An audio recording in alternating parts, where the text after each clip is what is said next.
రాష్ట్ర ప్రభుత్వం మొన్న వచ్చిన తుఫానికి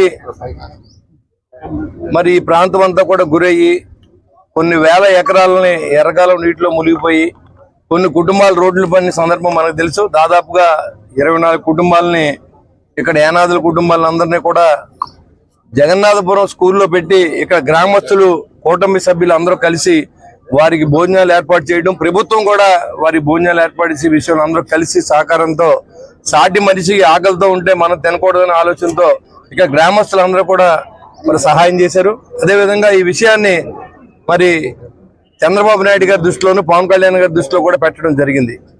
ఇమీడియట్ గా వారు ఈ ప్రాంతంలో ఉన్నటువంటి అందరికి కూడా 35 కేజీల బియ్యాన్ని అదేవిధంగా నిత్యావసర వస్తువుల్ని 3000 రూపాయల నగదుని కూడా అందజేయడం జరిగింది. స్థానిక ఎంఆర్ఓ గారి అధ్యక్షతన ఇక్కడ అందరికి కూడా పేదలందరూ కూడా ఇవ్వడం జరుగుతోంది. గడిచిన ప్రభుత్వం 5 సంవత్సరాల పాటు ఎర్రకాలువ గట్టుని కనీసం తట్టమట్టి కూడా వేయలేకుండా ఈ రోజు మొసలి కన్నీరు కారుతున్నటువంటి ఇక్కడ స్థానిక మరి మాజీ శాసనసభ్యుడు కుడి సత్యనారాయణ గారు మాట్లాడే విధానం చూస్తే ఆశాస్పదంగా ఉంది. 5 సంవత్సరాలు నిద్రపోయి కనీసం గోతుల్లో మట్టి కూడా పోడ్చకుండా జగన్నాథపురం గ్రామానికి రావాలంటే కనీసం గంట సమయం మరి నవాపాల నుంచి పడతా ఉంటే ఈ రోజు మళ్ళీ ఏ ముఖం పెట్టుకుని మళ్ళీ ప్రజల్లో తిరిగి ఇవాళ ప్రకృతిని ఆపే శక్తి ఎవరికి లేదు. ఎవరు ముఖ్యమంత్రిగా ఉన్నా వరదల్ని ఎండల్ని వాటిని మనం కంట్రోల్ చేయలేని పరిస్థితి.